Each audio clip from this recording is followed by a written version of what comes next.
kuna udem amesema about accountability that ni vizuri hata kama na receive do za wa Kenya ni kwa accountable. Kitu ya kwanza nataka mjue hiyo do nimekuwa nikireceive is a personal donation. Na nilisema from day one, kama unanitumia do, utume kama sadaka kwa bishop.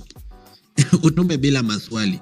The reason nilisema hivyo ni kuna expenditure zenye siwezi reveal, na si ati ni kubaya ama ni kwa sababu nataka kucheza wa Kenya ama nini. Kuna vitu zenye nikiwaambia nitakuwa naambia pia maadui. For example, nikianza kuwalistia nilifuel hapa, nililipa huyu security, nililipa hii. Essentially, hiyo expenditure yangu itaanza kutell the government a story. And the story will be indo movement ya umse, hivi ndivyo anafanyanga, na watakuwa very alert kuniprepare an attack, and none of you will be able to prevent that attack. Kwa hivyo pia kuna expenditure yenye siwezi reveal. So ukinitumia on my personal number, ujue kwanza hiyo umenitumia yani donation tu yako, wewe usijali, ujue I'm honest, nitapiga kazi. For example, mlinitumia do nilibuy gari, mmeiona. Mlinitumia do ni buy system, nilibuy, mmeiona.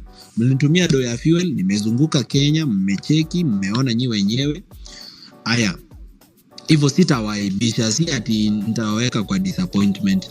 Wakenya wenzangu, I'm once again requesting for your financial support for our civic education campaign and our drive for change. We are willing to be accountable for every single shilling that we will receive from Kenyans. What we are going to do is we are going to recruit volunteers from the 290 constituencies in Kenya, and we are going to coordinate a nationwide civic education campaign. I will account for every single shilling that I receive, and I will be able to inform you based on how much we've received, how much we've spent, and what we are spending it on, and what we are doing, and what fruits we've been able to get out of our civic education campaign. Now, I'm not the only one making an effort in Kenya. There are many people making an effort. Others are filing cases in court, public interest litigation. Others are doing civic education. Others are publishing materials. Others are designing things. Others are creating songs. We need to support all these people for them to be able to bring the change that we want. If we do our civic education successfully, we will be able to bring the change we want, because we will build a national consensus. Kwa hivyo nawaomba Wakenya wenzangu, you walk this journey with me and you support me without fail. Thank you and be blessed. Asante sana. In the last 2 or 3 days, I've been reading this book by Paul Hoffman. This book is about countering the corrupt. And it says here, the what, who, where, why, how to counter corruption. This one. So as I've been reading it, I've noticed some things that I should have noticed but I've not noticed. The major problem in Kenya is not lack of employment, it is corruption. It's not bad healthcare, it's corruption. It is corruption that causes bad healthcare. It is corruption that causes lack of employment, because it takes away opportunities meant for the unemployed. So all these problems, including, farmers not being able to get their dues, or farming not being able to be profitable, it all stems from corruption. If we solve one problem called corruption, we'll fix the problem in Kenya. So now, let's go to class. So we have a problem. I'll ask my cameraman to come closer. This problem is called corruption. Sindio? Aya. Corruption is equals William Ruto.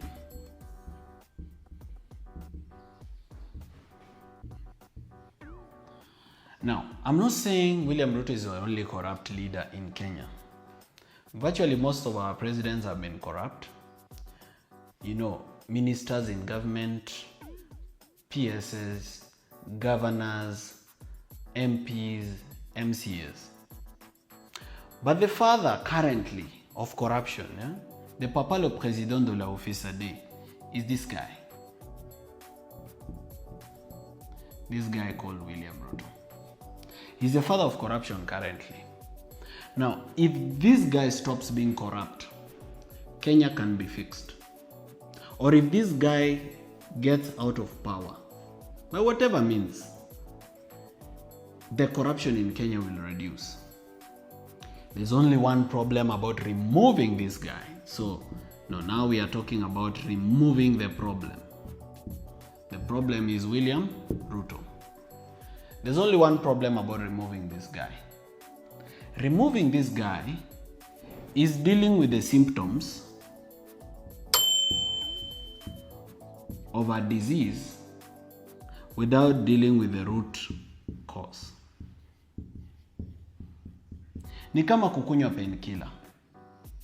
Because before you remove William Ruto, you have to ask yourself, who put him there?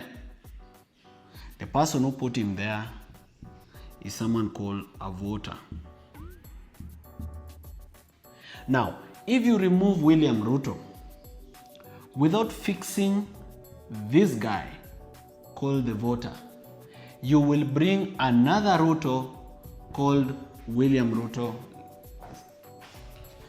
If you remove William Ruto without fixing this guy called the voter, you bring another guy called William Ruto Pro Max. Ukitoa William Ruto bila kufixi shida, you'll have a William Ruto Pro Max. Because we are a democracy, and a democracy is organized according to democratic election. That means a president is elected by the voters. If the president is corrupt, it's because the voters wanted it that way. In fact, the 7 million voters cannot say that what I ordered versus what I received. What they ordered is exactly what they received. So then we've known that the problem is the voter. This voter has many problems. This voter, some of them voted because of tribalism. So there are Kalenjins who voted because Ruto is a Kalenjin. There are Kikuyus who voted because Ruto had a running mate who is a Kikuyu, who is Gachagua. So tribalism is a big problem here. All right. Number two, about this voter, is the problem of bribery. Kuhongwa. And here we are talking about lesos, we are talking about wheelbarrows, we are talking about cash and other gifts. All right. Now, these are the majority of the voters. Now, William Ruto did not start being corrupt when he won the presidential election. He was corrupt from the beginning. People knew he is corrupt. They knew his role at the ICC, but they still voted for him.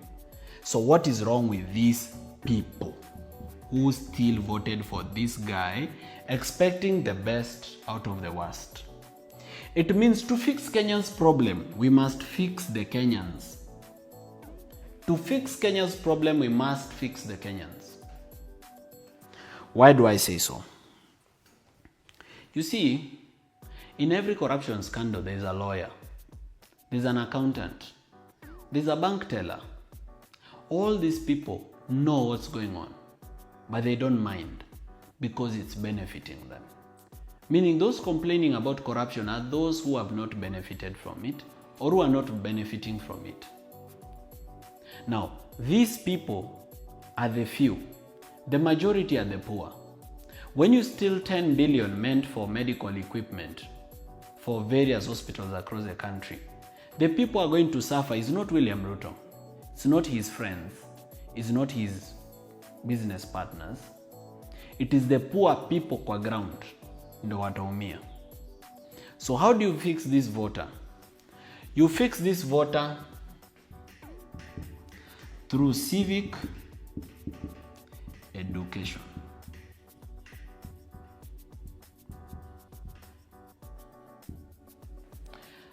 The only way to fix this voter is to educate them, to open their eyes. And sometimes some of the things you're telling them are obvious. There are things that they already know, but you just need to tell them again. That is why I'm always focused on civic education more than protests. Umeanza kunielewa sasa? Jua wengine wenu hamunielewangi. Mnashindonga ni nini mbaya na mimi. Sasa today I want to explain to you my thinking. The reason I'm usually focused on civic education more than protest, street protest, is because civic education will fix the problem. Protest may not fix the problem because you might remove this problem and replace with William Ruto Pro Max, a bigger problem. Why? Because you've not fixed the voter. All right? Even if a military general takes over through a coup or anything, they can be William Ruto Pro Max. All right? So now, this civic education, how do we do it? One way is the Vampire Diaries.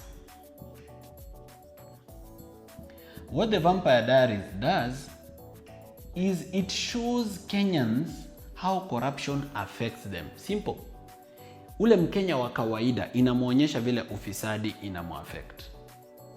How else can we do this civic education? Word of mouth.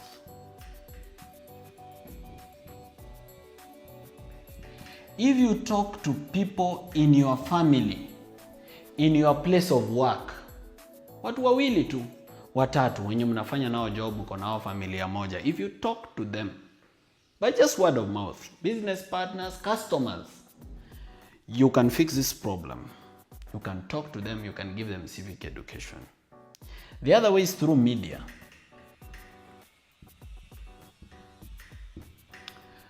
This media has a problem. You might realize that lately, I don't go to TV so much. That is because there's a problem here. Media is business. And most of the mainstream media, they have a relationship with this guy. In what sense? The government that this guy leads usually advertises through the media. And the money they pay for advertising is hundreds of millions, if not billions. So if they hit too much on this guy, he will deny them the money for advertising. The other thing is, this mainstream media is regulated by the Communication Authority of Kenya. This Communication Authority of Kenya is controlled by this guy because he's the head of government. All right? Now, this mainstream media, that's why you see them twisting stories. For example, let me give you a very good example. The governor of Narok hired criminals to come and beat us up.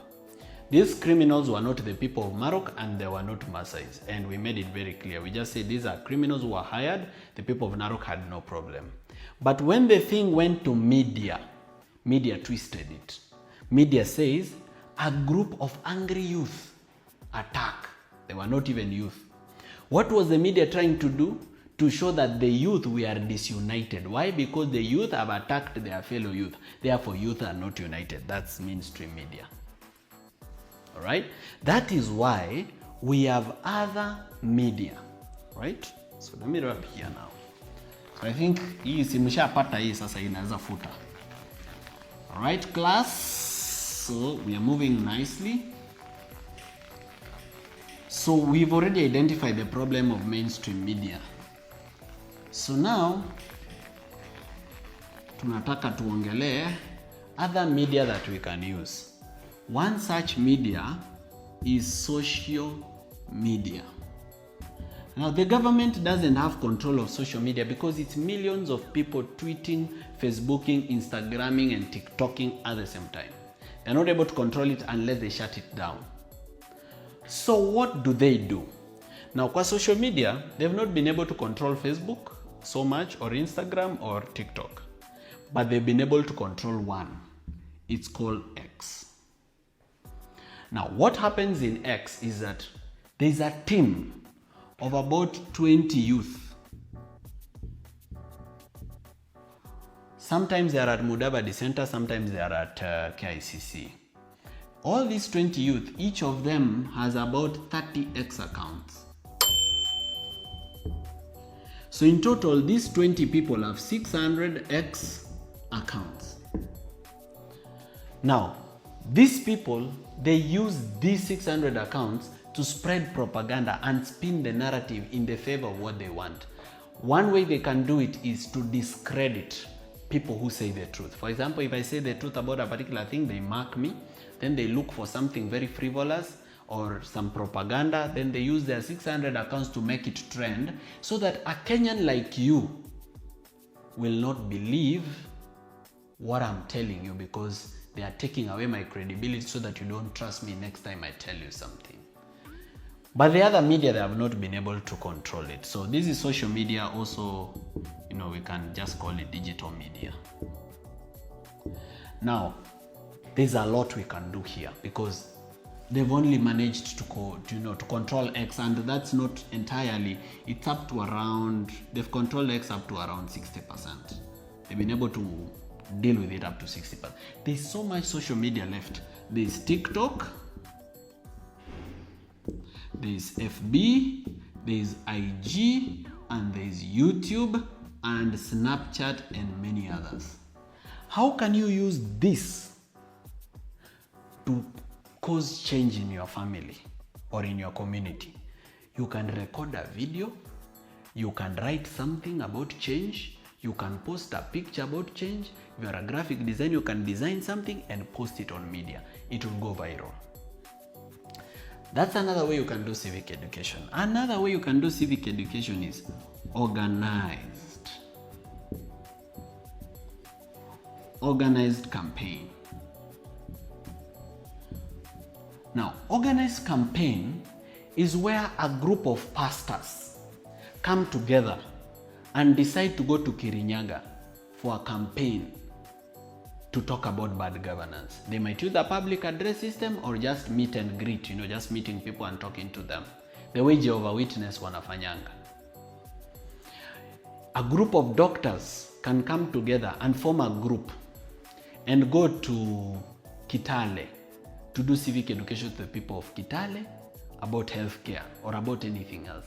A group of lawyers, a group of farmers, a group of university campus students, just a group of people, like-minded people. It doesn't have to be many. Mnaweza kuwa watano, 10, ma roommate, ma beshte, ma workmate. You go and do organized campaign for civic education. And it doesn't have to be through Morara or through an NGO or through the government. You can do this on your own. You don't need anybody else. All right? So organized campaign. And many other ways of doing civic education. I can't talk about all of them in one video. Why is civic education important more than the protest? So now, ile swali mmekuwa mkijiuliza ni kwa nini tusiingie street saa hii? Mbona tufanye civic education kwanza ndio tusiingie streets? Let me tell you this. We have two options. One, to wait for 2027 and vote William Ruto out. This thing is very uncertain because Ruto can control IEBC by putting his people there. He can rig the ballot or he can kill opponents. He can do one of these three things and he will remain in power. This includes ile bill ya Cherargei ameleta to extend term. The other thing he can do is he can provoke the Kenyan public to do an uprising. So he can provoke Kenyans to do an uprising so that he declares a state of emergency. Hizi ni zile vitu anaweza fanya all to remain in power. And he's very capable. He has the money and he has the power and he has parliament and judiciary and many other institutions. So he's able to do it. So this 2027 is not a sure bet. We are not even sure whether that election is there because we are dealing with William Ruto. The second option we have is the streets. Now, if we go to the streets, we need to be not less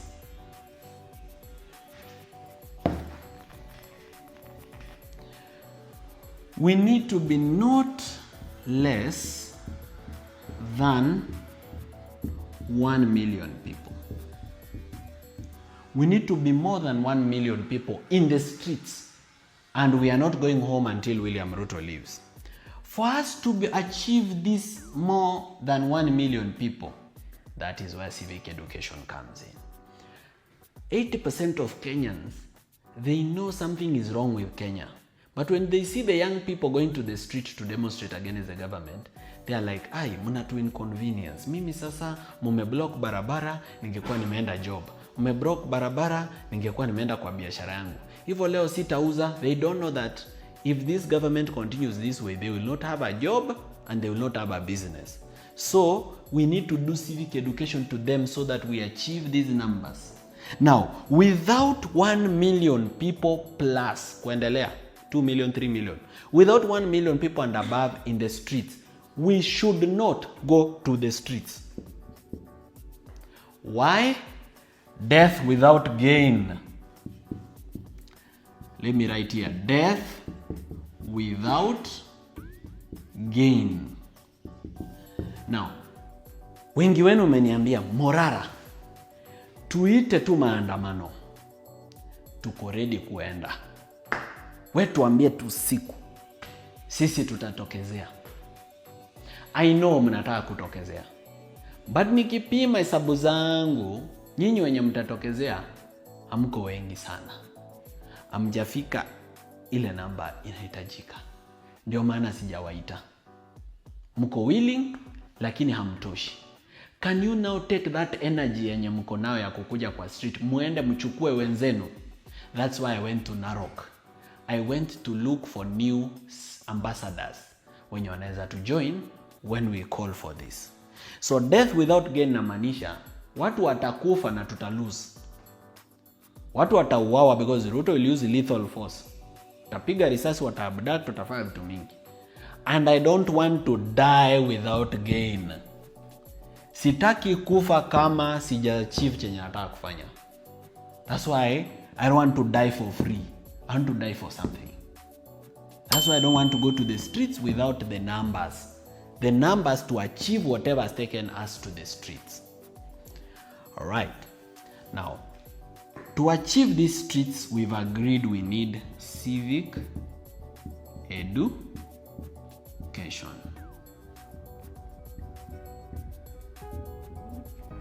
Now, the question I have to you, my fellow Kenyan, today is this.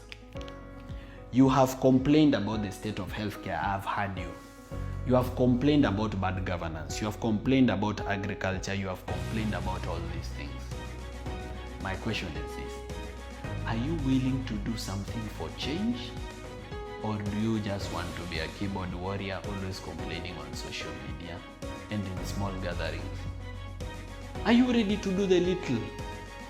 As a government official, are you willing to help? By even just leaking some documents so that Kenyans can know how their money is getting lost.